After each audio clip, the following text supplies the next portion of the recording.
Hi guys! Magandang araw po sa inyong lahat. Welcome back sa YouTube channel namin ni Papa Bits. Ayan po guys, for today's video. Kagagaling lang po natin sa meeting ni Sia. Umalis pa ako dito mga alas 8 pa lang. Dahil yung meeting namin is alas 8. Sa katunayan, tulog pa si Sia ng umalis po ako. Natapos alas 10 yung meeting.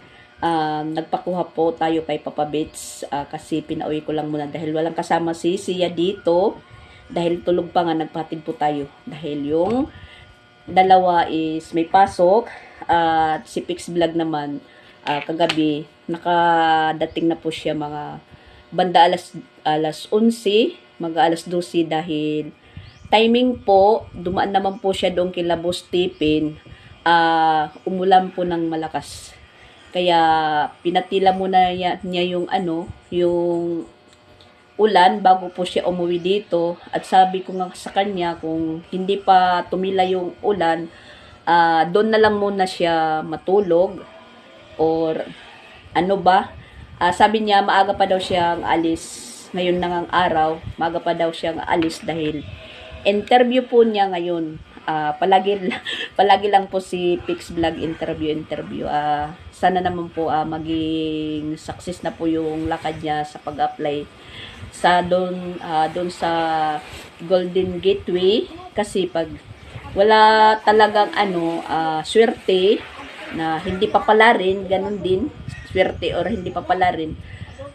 Balak po ni Pix nga umalis lang muna, magpunta siya ng Maynila, doon po sa asawa ni Mama Walin, na trinatrabahoan po niya doon sa Maynila, welder din.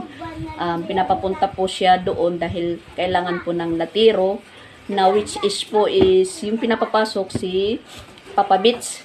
Pero parang sabi ni Papa Bits, baka hindi niya kayanin yung mag-akyat ng mataas. So, bali, inano lang muna niya kay Pix or kay Ronald. Si Ronald naman, hindi naman po pwede na umalis o pumasok doon dahil kulang pa sa mga papilis si Ronald. Marami pa siyang kukumplituhin. So, si Rila naman po yung or si Pix, medyo kompleto na po yung papel.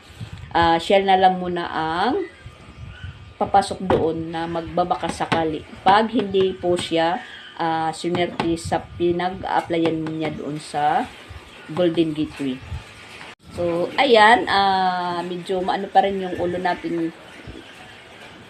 mula nga sa galing nga sa sipon kasi pag gabi talaga yung sipon na parang naimbak dito.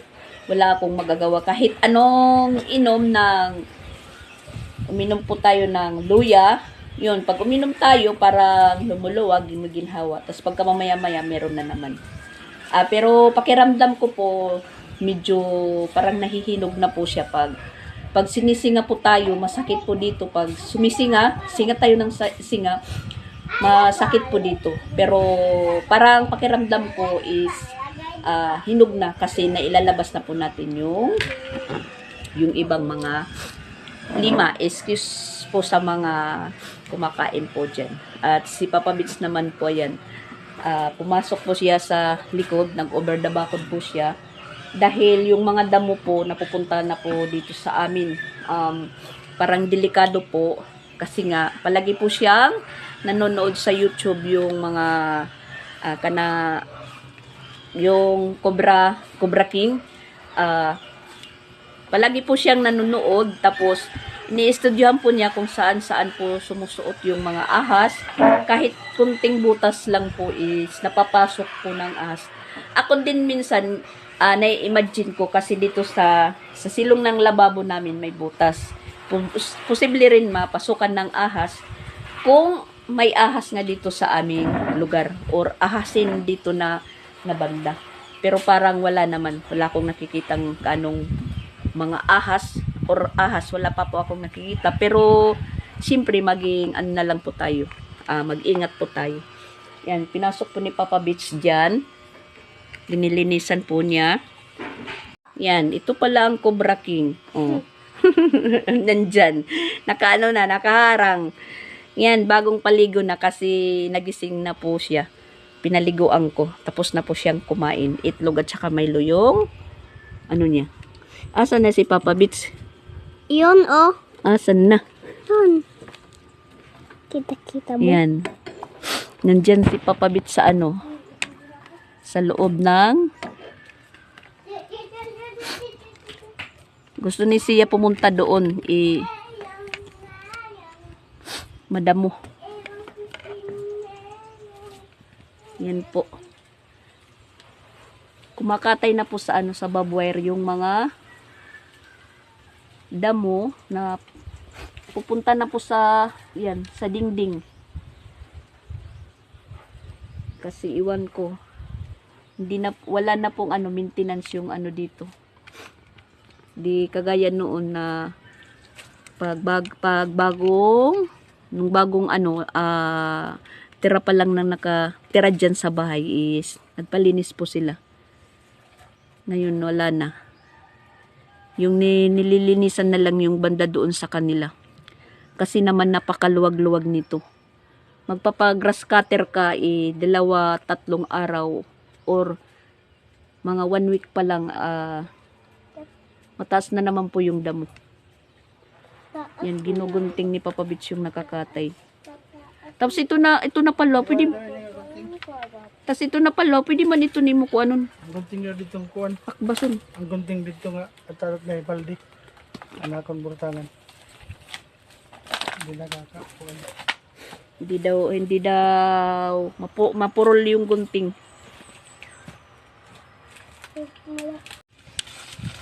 Siguro naman hindi magagalit yung may-ari dito na hinilinisan lang po yung ano niya. Yung lote niya. Kasi nakakatabon rin sa ano, sa hangin. Presko po dito sa banda dito sa bintana dahil dito po pumapasok yung hangin. Kahit hindi ka mag-electric fan.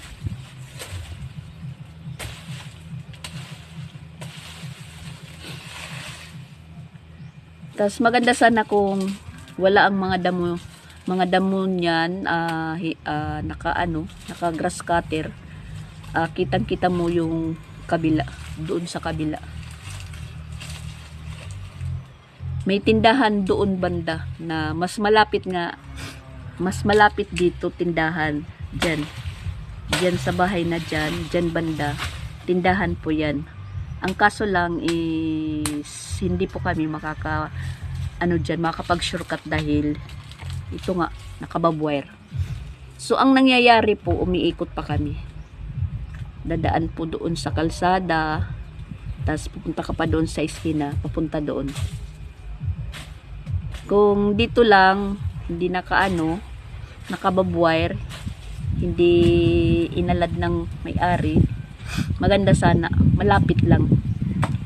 Kasi bali sila dito na may tindahan. 4 pero malayo, medyo malayo. Ako nga, kung medyo natatamad po tayong bumili, naghihintay tayo sa mga estudyante na mautusan tulad kay Chrislyn na yun po yung natin mautusan dahil aktibo. Si Sia naman, hindi pa po siya natin na utusan gaano bumili doon sa tindahan.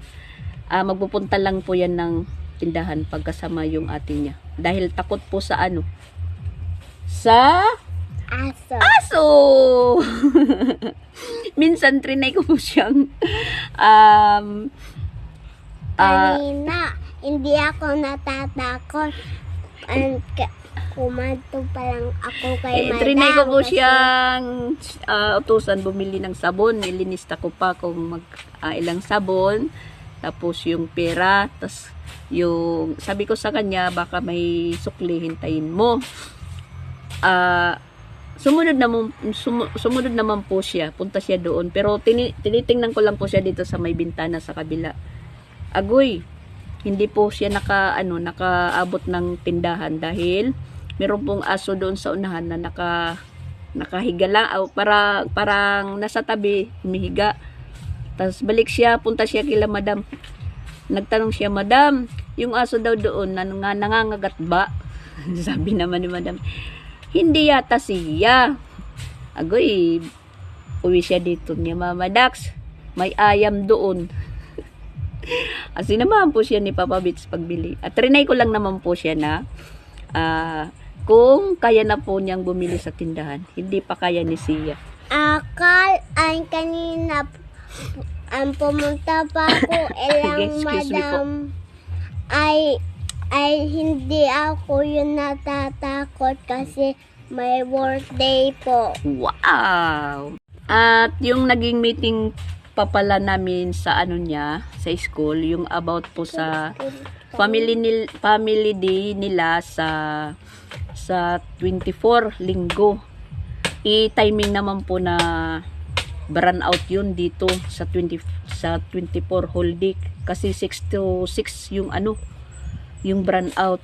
Tapos meron naman pong nag-volunteer na meron po siyang speaker na i-charge niya mga 2 araw na magamit po sa linggo.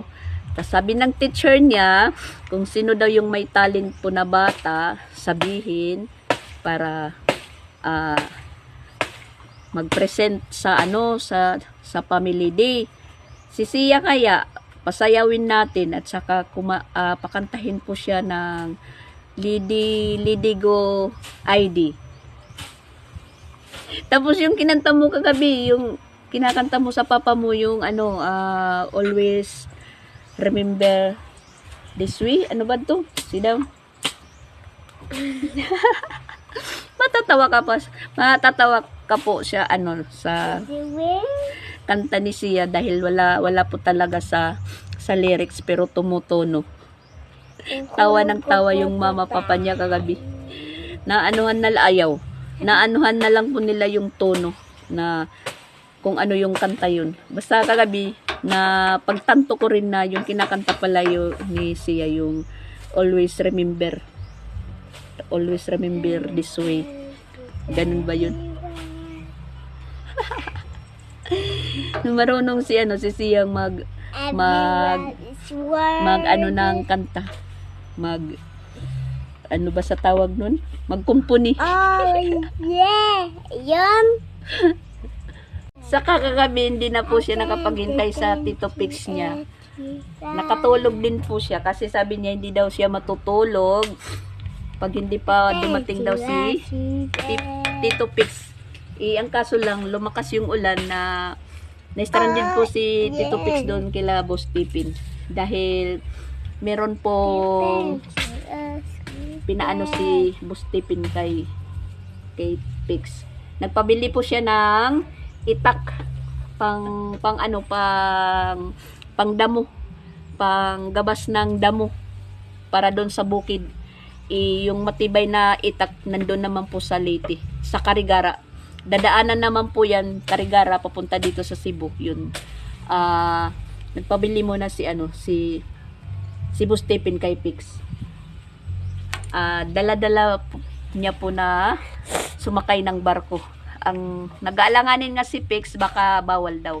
Hindi naman po yan bawal, basta balutin lang po ng maigi. Tas sabi ko sa kanya, itali mo sa motor. Hindi naman nila kinukuha yan. Pag nakatali na sa motor yung dala mo, ikakarga din naman yan sa barko. Yan, maliwanag na. Ito, nagpakagunting na ito nga nakatay. Hala. Excuse me po. Adi nga damo, nakakatay. Inini, nakagunting na ito. Ito naman, itong mga, itong dahon. Pwede mo na yun. Ito. Yung lang, yung dulo. Basin.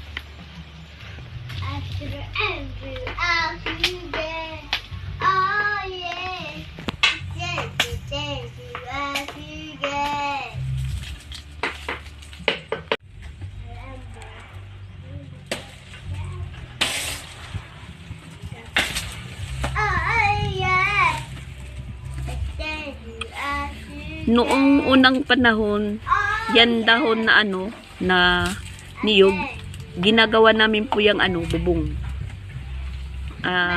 Inaano po namin yan. Ano ba sa tawag yung lara? Yung sa lara po dyan, mga waray. Ano sa Tagalog po yung linara. Yun po yung namin, dingding at saka bubong sa bahay namin noong unang panahon. Hindi yung walang nipa. Nagagamit po din yan. Tapos sa manok, yung inahin, yung pugaran, yung pinangingitlugan ng inahin na manok. Ang galing ng tatay, lolo ko gumawa niyan. Nang magpunta po ako dito sa Cebu, itong mga niyog na to is nandito lang po sila kataas dito. Mababa pa lang dito lang po sila banda kasi naaabot ko pa yung mga bunga. Yan, lalong-lalo na ito. Abot ko pa yung yung bunga niya dahil nakatapat pa sila sa barbed wire. Pero ngayon ayan, hindi na. Talaga nga akyatin mo na. Yung nangunguha po dito, yung nag-harvest ng niyog, gumagamit lang po sila ng ladder, hagdanan. Hindi na po tayo nakakakuha. Mababa pa lang yun. Magpunta po ako dito. Ito ang madalas kong kuhaan na niyog kasi nandyan lang po yung bunga dyan sa baba. Parang ko lang, kataas lang ang niyog na yan. Nakakakuha po tayo ng buko juice or yung gagatain na lubi. Ngayon hindi na pwede dahil mataas na.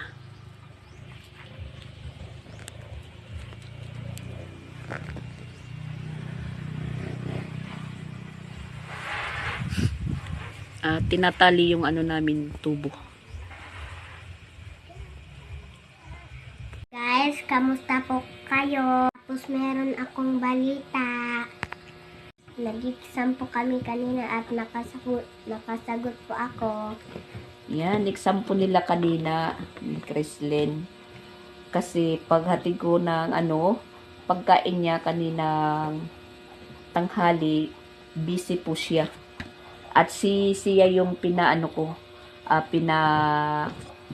pasok sa room ni Chrislyn para ibigay yung pagkain ng atin niya. Dahil kasama ko kanina siya nang magpunta doon sa school. Perfect? Ha? Perfect? Ba't malungkot ang bishi? Gutom? Bakit malungkot ang beshi ko? Kasi malungkot ang lola mo. Malungkot ang lola mo. Yung pagkain niya pala kanina, yung puso, binili. Kasi galing po ako ng meeting kanina, mga bandalas 10 naman po natapos. Nagdiretso na lang po ako dun sa bilihan ng pagkain. Bumili na lang po ako ng puso. Yung puso ba na binalot sa dahon ng niyog. Mura lang naman. Tatlo, 10 piso. At saka isang pirasong pritong manok, tag 23. So, bali 33. Binilhan ko na lang po siya doon. Hindi na ako umuwi dito sa bahay para kumuha po ng kanin dahil magpapabalik-balik po kami. Diretso na lang po yung lakad. Kasi kanina, pag-attend ko ng meeting, alas 8 pa naman ako umalis nga.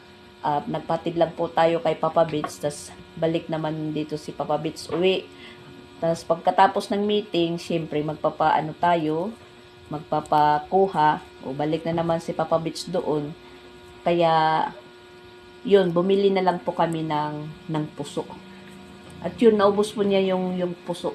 Dahil siguro akala niya kung anong nakabalot ng dahon ng niyog. Akala niya na puto or Itlog.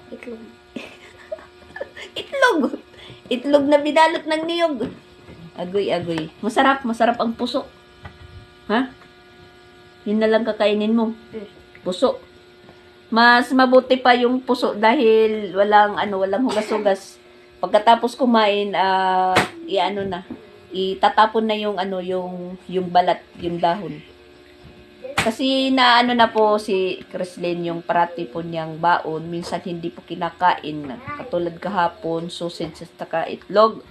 Parang nauumay nga siya na palagi na lang babalik-balik yung ulam.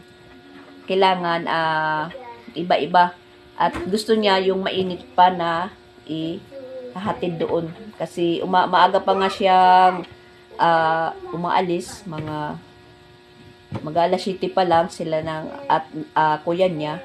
Tapos yung baon niya is lumalamig. Tapos parang hindi na po siya ginaganahan kumain dahil may recess nga sila, tapos may baon. Tapos yung nila oras is madali lang. Yung lunch nila is mga alas 11:30, tapos yun, pag alas 12, umpisa na naman yung klase nila. Parang si Chrislyn. Parang napapagod siya. Yung step by step na naturo. Pero yun, naman si Chrislyn na ngayon. Malaki na pong pinag-improve niya sa school. Nakakabasa na po siya kung anong pinapabasa ng teacher niya. Dahil bago po sila umuwi sa hapon, wina-one-on-one muna sila pagpabasa. Yung hindi nakakabasa, yun, remin lang muna. Hindi pinalalabas hanggat wala pa yung sundo. Siya kanina daw, nauna kang magbasa? Ha? Tapos pagpunta ko kaninang mga tanghali, paghatid ng pagkain, parang umiiyak siya. Tinawag ko siya, ayaw lumapit. Sabi ko, ba't parang umiiyak ka? Nagjujuk-juk daw lang siyang umiyak. O baka natatakot na exam nila, baka hindi siya maka-answer or makasagot. Kinakabahan siguro. Ganun ba? Oh. Parang namumula yung mata kanina pagpunta namin doon ni Sia. Ha? Nalabas ko. Sabi niya Kasi daw. ang nila doon maingay. Ang Ingay. Sinong maingay? Daming maingay doon. Sa klase nyo? Oh. Hindi ka nakakapag-focus. Yun nga kasi yung mga classmate niya, super mga malikot, mga pasaway. Lalo na po yung mga boys.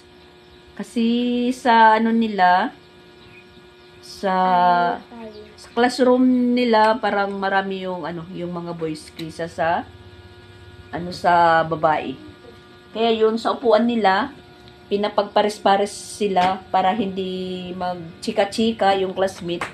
Pinagpares-pares po sila, babae, lalaki. Kasi yung nila, yung misa nila pahaba. Tapos, 2 estudyante. Puro nakaharap. Hindi yung parang nagsisircle na lahat kayo nakaharap. Talaga sila sa blackboard po nakaharap. Tapos siya yung nasa may unahan, bali pangatlo po siya na pwesto. Tinatanong ko po siya, ba't tandun ka sa may harapan na malapit po sa table ng teacher?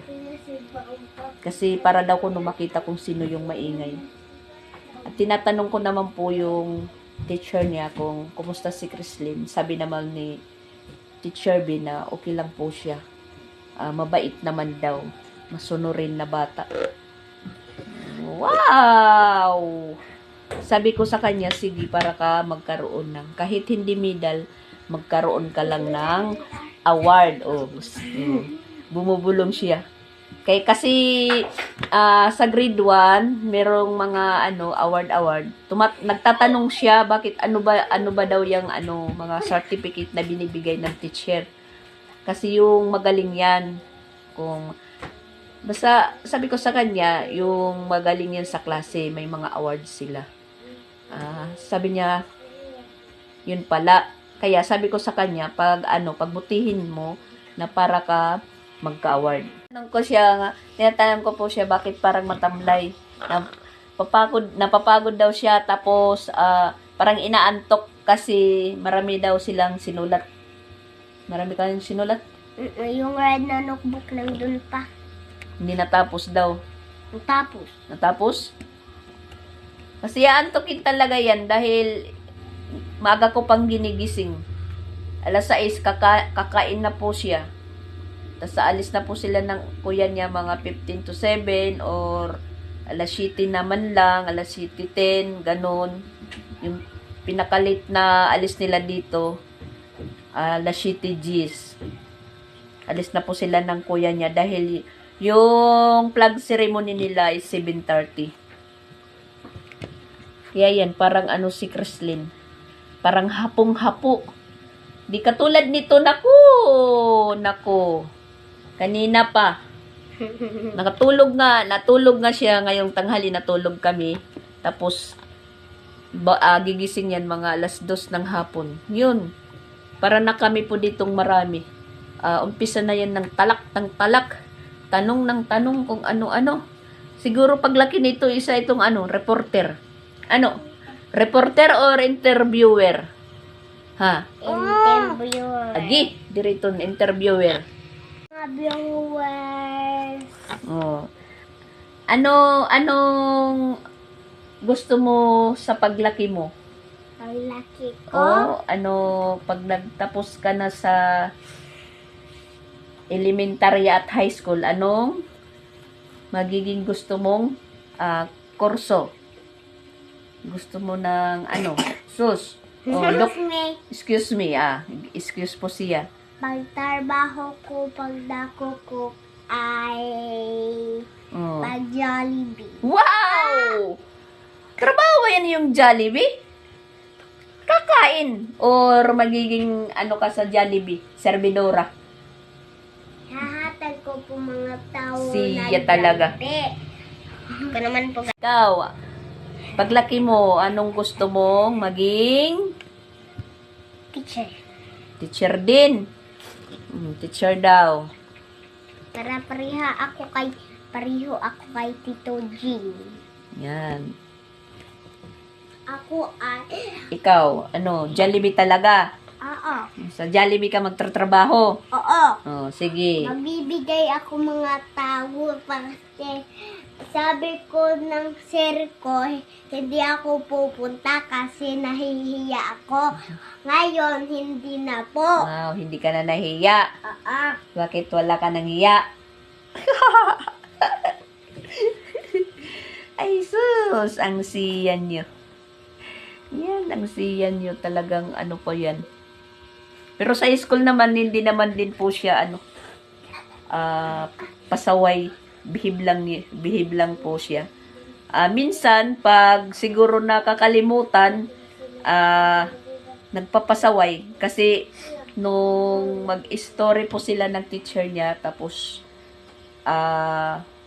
pinapa-answer po sila, naka-answer siya po yung, nagtaas po siya ng kamay, tas tinanong, tas naka-answer, tas pinapaupo na pabalik. Pagtingin ko na dyan sa ibabaw ng misa na upo. Kaya pala sabi ng teacher niya, Siya, umupo ka sa upuan. Yung pala nandyan po siya sa ibabaw ng misa nakaupo. Ala! Tapos yun, inano ko lang po siya na, Siya. Ganun lang. Tapos, umupo na siya upuan. Kasi, ang classmate ko, andyan sa katabi. Isang sut-sut lang po. Si Kobe ay magsapit kami. Sapit or katabi? Katabi.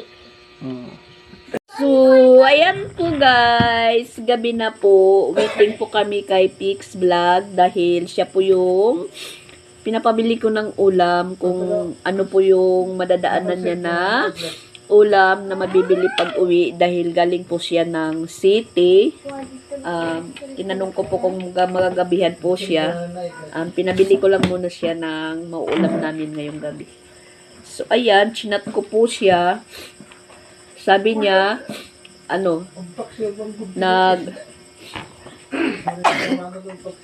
sorry po. Ano muna siya, nagpahinga dahil nakakaramdam daw po siya ng antok. Kasi biro mo, kulang yun sa tulog nang dahil sa galing sa biyahe niya, siguro kung nakatulog yun mga magmamadaling araw na, tapos maaga pang nagising dahil maagang umalis. Yun, kulang pa ng tulog, nakamotor yun. Sabi niya daw siya, naghanap muna siya ng tatambayan, nagpahinga muna daw siya dahil nakakaramdam daw siya ng antok. Kung sige, maghihintay lang po kami hanggang sa makarating ka po or makauwi. Hinay-hinay lang. Yan. Si Sia, nakasiksik dito sa akin dahil yung papabit siya, nagpapasalida ng yung batang hindi natutulog. yung batang hindi natutulog. Cellphone ng cellphone. Natatakot po si Sia. Walang ginawa kung hindi mag-cellphone. Nakasiksik po siya dito sa akin kanina pa. At naghihintay din si Sia dahil hindi pa po siya nakakita kay Tito Pix niya. Kanina, paggising niya hinanap niya si Tito Pix niya kung nandito na. Binibiro naman po ni Papa Beach niya na umuwi na daw ng Tacloban. Umuwi na, Papa Beach? Sabi niya. Sabi niya, andoon siya kay Tito Bunjing. Tito Bunjing. Dadating lang po ni Pix. Ayan, yung nabili po niya manok. So, tayo po yung magluluto dahil pagod po siya. Ang ginawa natin naman sa kaluto ng manok, ayan, adobo na naman tayo. Yan, malakas po yung yung kulog. Kasi umuulan na naman. Pag gabi, umuulan talaga. Timing naman po na nakarating na si Pix dito sa bahay. Kung nagkataon po na doon po siya sa labas pa or nagbibiyahe na ulan, naabutan ng ulan, gabi na po kami makakakain dahil siya po yung pinabili ko ng ulam namin ngayon. Pinadaan ko siya sa merkado. Ayaw sumiga. Adobong manok na naman po tayo. Isang buo na manok, hinati ko lang para may bukas naman po kaming uulamin. Yung luto ko sa kahalahati bukas, isasabawan naman na mayroong pong sayuti at saka malunggay. Yan, nag-run out na naman, nag-run out. Yung ilaw. Hanapin nyo yung ilaw. Nag-run out, tapos malakas yung kidlat at kulog. Ayan, kunin natin po yung mga hinangir po dito dahil ayan, natataliksikan po. Malakas po yung ulan.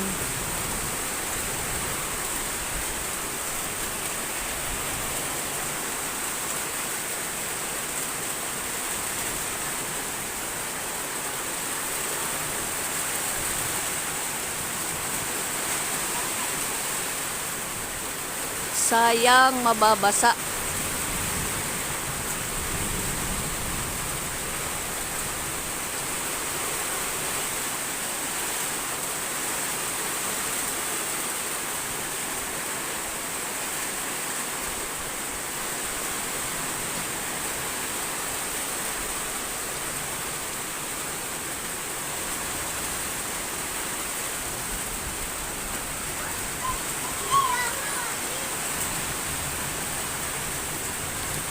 Umulan na naman, umulan. Sabay brand out. run out. So, walang kuryente.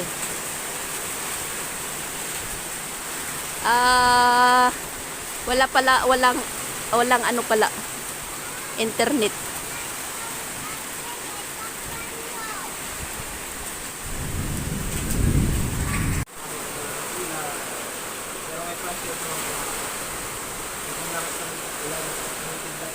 Sige na. Pray na, pray.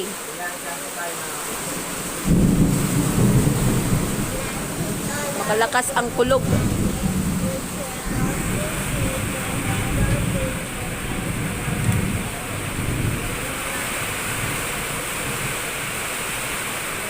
Kain po tayo.